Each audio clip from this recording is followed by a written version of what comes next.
We've been talking about this cycle, and we'll continue to talk about the cycle because it's rooted in the two greatest commandments, the commandment to love your God with all your heart, mind, soul, and strength, and the second greatest commandment, which is to love your neighbors as yourself.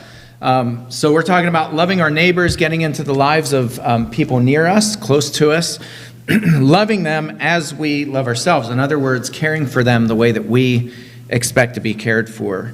Moving them to loving God, teaching them who God is, and how to fall in love with God, and then moving them to serving others so that we link arms with people and we begin to grow. It's kind of interesting.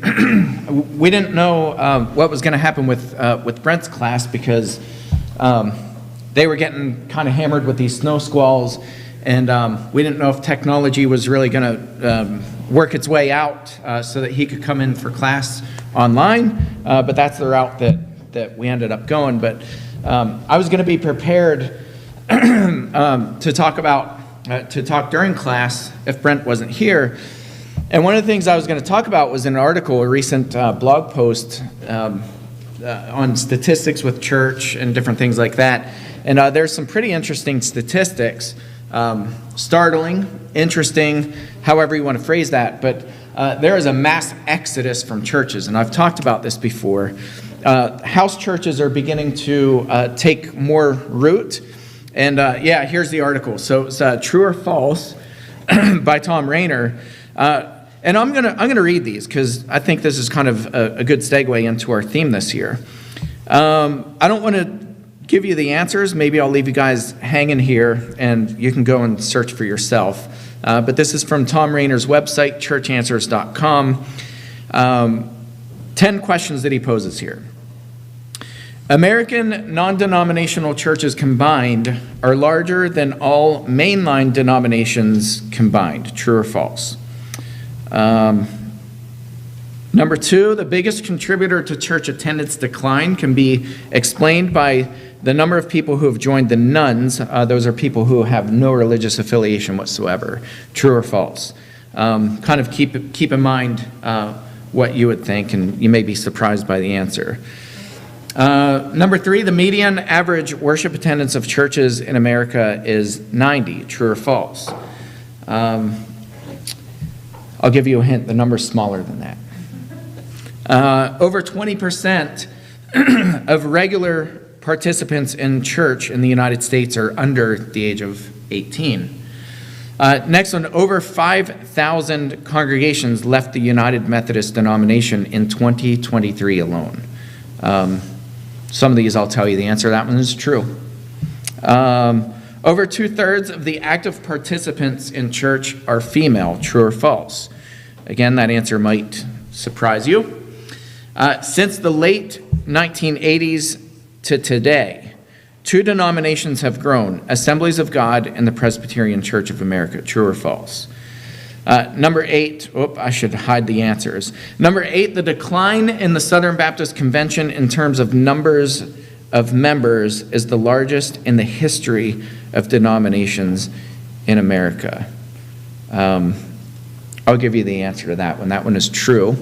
Anybody want to take a guess? You can shout out numbers. How many people have left the Southern Baptist Church in about a 2-year period? 1.3 million people have left. Number 9, nearly 7 of 10 active church members live within 15 minutes of their church. True or false? So then number 10, the median tenure of a solo lead senior pastor in America is just over 3 years. I'll give you the answer to that one for fun. That one is false. The average tenure is 7 years. So I'm more than double that. I'm just saying. Okay, so if you want to go back into here, I can pull it up here. So our theme this year is straining toward the goal. Our theme verse is Philippians chapter 3, verses 13 and 14. Brothers, I do not consider that I have made it my own. We talked about last week what that was. Paul's talking about suffering to the point of death for the name of Christ. He's not yet made that his own, but one thing I do, forgetting what lies behind and straining forward to what lies ahead, I press on. Again, my translation of that word is I hunt for. I actively hunt for the goal, for the prize of the upward call of God in Christ Jesus. Paul's talking about the goal is the upward call of heaven, ultimately getting there to live eternity with Christ. And he says everything else does not matter. In life, right now, think of the things that we focus on. Take kind of a real quick 30-second inventory in your life and think about the things that keep you up at night. For most of us, it's not thinking about how do I get to heaven and how do I bring other people with me. There are lost souls. There are people dying who don't know Christ, and that keeps me up at night. That bothers me. Most of us are thinking about, oh my goodness, we have our to-do list of all the things that we need to get done around the house or at work or wherever. Those are the things we're focusing on. Paul says, I forget what lies behind. He actively, intentionally forgets what lies behind, and he's focused on that goal. That's what matters to him. So this year, I want our entire focus to be on that goal of getting to heaven, that goal on helping each other get to heaven, and certainly the goal of getting other people who don't know Christ to get to heaven. Because I'll tell you, everything else, through and through, all throughout the Bible, does not matter. Today I want to focus on the second part of what comes after Paul talks about this, straining towards the goal. Before I get to the text, which is the very next verse, it's verse 17. So last week we stopped with verse 16. I want to talk about an interesting phenomenon. And this is it's a strange picture, but oddly you can't find decent pictures online of, you guys hear about like the wolf boy, the boy that was raised by a pack of wolves. Some of you have, some of you are given blank stares. You don't realize that there's this phenomenon out there of feral children, wild children, who've been abandoned, they've been abused, they've been left out to be exposed, and there are wild animals who end up raising these kids. Science has not studied this phenomenon very much. I don't think nearly enough, because it's actually more common than you think. There are a few cases. One of the most famous case of a wolf child is actually two sisters by the names of Amala and Kamala. In 1926, they were supposedly found by Reverend J.A.L. Singh in India, and there were these, the legend is anyway, India is an interesting mixed bag, because there are several of these legends in India. Some of them have been disproved, and some of them are, they're true, but they've kind of morphed over time. So Washington Post did a fantastic story on another one of these wolf children by the name of Ramu, who was found in 1976. But Amala and Kamala, the sisters, were found in 1926, supposedly, as the story goes. And they were crawling on all fours, and they had matted hair, and they were found with a pack of wolves. And they couldn't catch them. They were incredibly fast. They were not only on all fours, but they were running around, and they were so fast that nobody could catch them. And it took days before they found the right equipment and the right group of trappers to be able to actually capture them. When they captured them, something interesting happened. They tried to domesticate them, and they were not able to do it successfully. They were able to teach them certain things like some language, but this behavior was so ingrained in them that they couldn't unteach it.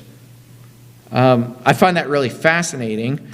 And I forget which one of the sisters. One of the sisters ended up passing away shortly after they were captured and were attempted to be domesticated. I mentioned the one about Ramu, the wolf boy, who was found in 1976, and there's a whole big story in the Washington Post about this that I found pretty fascinating, but very similar. This was kind of a legend that was around, but they found that when they went and interviewed people, that there was actually a lot of truthful elements to the story, and they ended up, through a whole series of interviews, finding the person who initially found this boy and said, yeah, I witnessed it, I saw it, and I can prove it. So kind of a similar story. They couldn't domesticate this little boy Ramu, who that's not his real name. But there are other cases where people were raised by chimpanzees, others were raised by monkeys, some were raised by birds, and all of them have similar characteristics. It was very, very difficult for people to try to domesticate them and pull them out of those habits that they learned from the packs of or flocks of whatever animals they were raised by.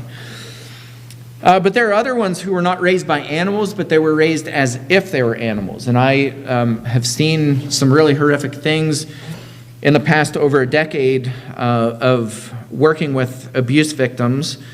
And there are some really severe cases. There's a case of somebody, a little girl by the name of Jeannie, who was born in 1957, who was chained and locked in the basement for a long period of time, for decades. And very similar story, she was never able to really become domesticated, at least not fully. And some of these people would go and they would eat like animals, even the ones who were not raised by animals, but were raised as animals. They eat on all fours, they lap up food. In a lot of cases, tongues were found permanently hanging out of their mouths just because of the wild nature of how they were raised. There's another one that's a very famous case. It's the Turpin family, and that's pretty recent. In 2018, 17-year-old Jordan Turpin had escaped from the basement, and in the basement of the Turpin home out in California, there were kids found from anywhere from ages 2 up to 29. They had a whole bunch of kids, and they kept them chained down in the basement. And I actually listened to the 911 tape of Jordan Turpin when she escaped, and it was fascinating to me. And there have been interviews with her since that I think you guys should look up. It's just, it's very, very interesting. But Jordan, when she called 911, had no idea where she was, even though she was just a few houses down from her house. They were trying to get her to read road signs, and she didn't understand how to read them. She had never been out of her house. 17 years old, she had never been out of her house. And when you listen to the 911 tape, it sounds like she's about a 2 to 3-year-old girl. A lot of these kids have been malnourished, were very small. Intellectually, they were locked into this very small, childlike mentality. I say all these things because today's passage is on imitating. Paul says, imitate me as I imitate Christ. Imitation is how we learn. If you think about children, children learn to eat, they learn to survive, they learn to go to the potty, they learn everything by imitating us adults. Language, all of that. We learn by imitating people, and we still do, even as adults. We learn by imitating. There are a lot of studies that I think are really fascinating. In fact, Charles and I had a very colorful conversation because I brought him into my dark world that's very, very bizarre. But we were talking about how psychologically it's fascinating that abusive people are able to get people without coercion. A little bit of manipulation, but not forcing them to do things. The things that they're able to get adults to do and to believe and to see or not see is intriguing in a very short amount of time. We learn by example. We always crave knowledge, curiosity. You ever notice the amount of curiosity that we all have as individuals? We're pretty curious people. God made us that way. That's how we learn. And what was interesting to me is there were a lot of these studies that were done that showed people being taught by robots. And they thought, well, if we do a controlled study, AI is getting pretty interesting, fascinating. So they're kind of doing studies saying, can we substitute humans with robots in part of that learning process? Well, yes and no. To a degree, we can learn from robots, but people most likely learn and learn the best and the quickest from other humans. And what they learn too is that in controlled studies, when there's kind of a contemporary way to learn things, and then another way that's just really bizarre and different, though they're teaching the same things, people almost always will pick the contemporary way to learn things, the normal, so to speak, way to learn things. And so when they're trying to teach children really bizarre ways to do things or even bizarre things to do, they're almost always 100% of the time inclined to naturally follow conventional ways to learn things. That's interesting to me, not from a psychological standpoint, but from a spiritual standpoint. Because I believe we were created in God's image, and that God normalized normal behavior. That God taught us instinctively to learn quickly how to do things right.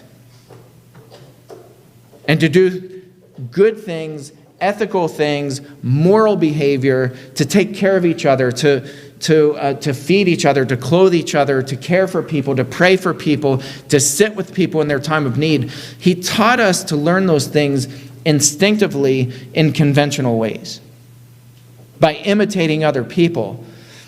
And kind of paradoxically,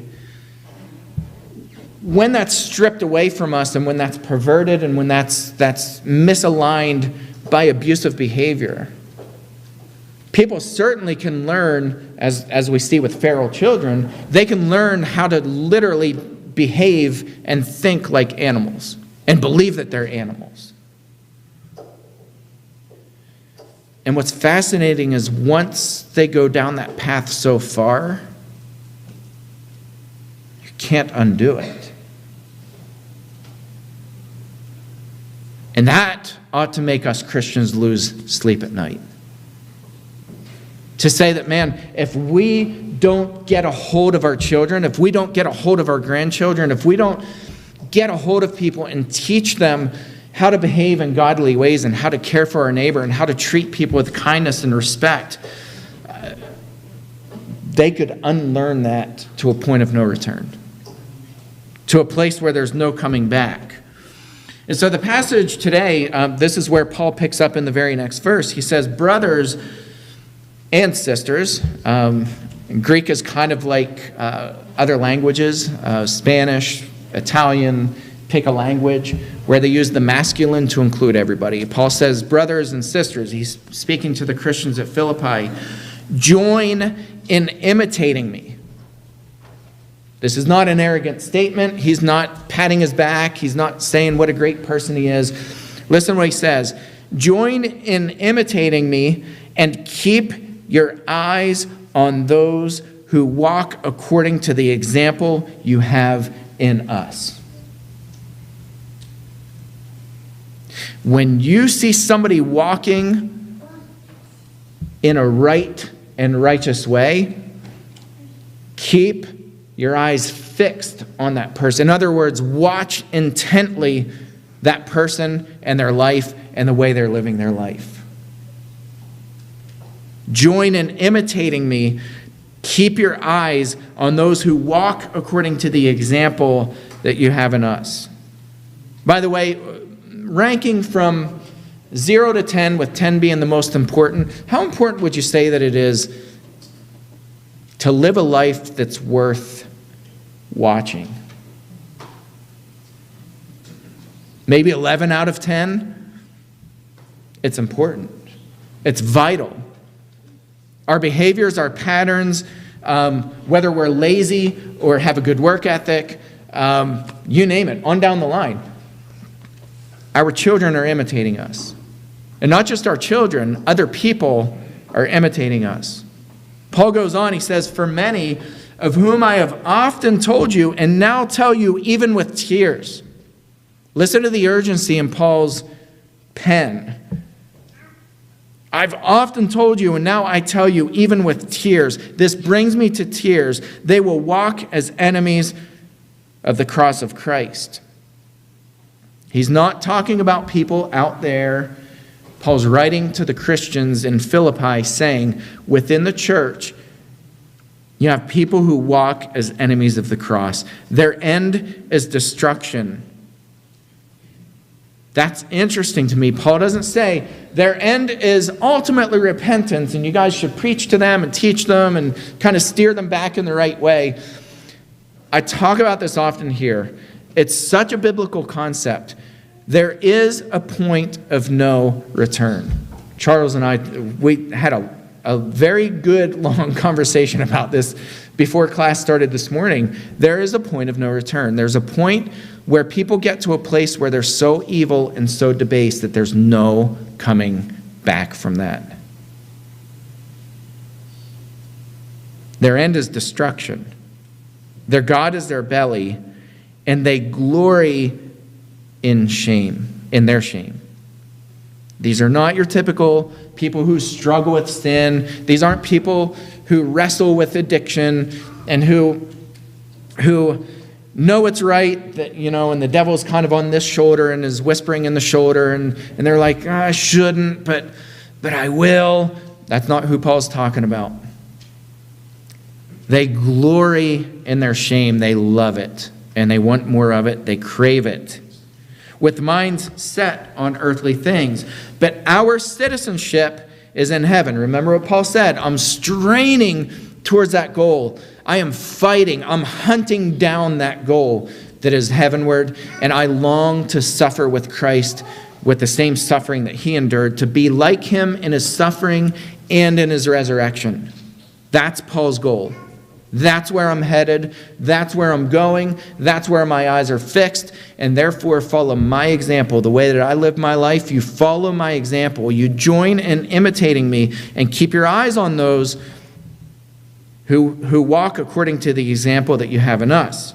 So he goes on, our citizenship is in heaven. I know where our goal is. That's our citizenship. And from it, we await a Savior, the Lord Jesus Christ, who will transform our lowly body to be like his glorious body by the power that enables him even to subject all things to himself. Is Paul clear? Did Paul make his point? I think Paul made his point. Remember, he said, I consider all things rubbish. He used a slang term. It was my favorite Greek word whenever I studied Greek for several years. I got to graduate school. The word is skubalon, and that's the word for dung or crap, or it's actually a stronger term. My professor, Dr. Alan Black, said, that was a really offensive term. It was a cuss word in the day. And Paul uses this slang term to get his point across that everything else in my life is all human crap. It's human dung. I consider it crap compared to what's ahead. That's my goal. That's what I'm focused on. All this other stuff is noise. It's white noise. It does not matter. So how does that translate to us right now, to the Somerset Church of Christ, this small group of Christians sitting here, right now, those of you online listening? How does that translate to us? How does that work out in our daily lives? Here's how it works out. Fix your eyes on the heavenly goal. Everything else in this life, I mean everything, is all noise compared to fixing our eyes on that goal. Every step we take, every breath we breathe, everything ought to somehow be tied into that goal as we strain forward. Paul uses these intentional words because it's not easy. It's not like I'm going to go get my fill at worship service and it's going to boost me, right? I talked about the difference between motivation and discipline. There's a big difference. Motivation is, by week 5, you're so unmotivated that you could live on Tony Robbins tapes and still not accomplish what you need to accomplish. Motivation runs out. Discipline builds up over time. It starts out where you say, okay, this is different, but now it's a pattern, and now it's a discipline. And I've changed my behavior because I know what the goal is. And now I'm stuck in this routine where I just do it because I do it. I just began reading the Bible through in 90 days. I just started a few days ago. Already, it's a discipline. I'm not like, man, I need to be motivated to do this. I'm like, no, this is my time block that I picked out every day. I sit down, I kick out my 10, 12 chapters or whatever it is, and I move on with my day. It's a discipline, that's it. There's no magic, I don't need people to motivate me, I don't need people to tell me, you're doing a good job. I don't need it, it's a discipline. You just do it.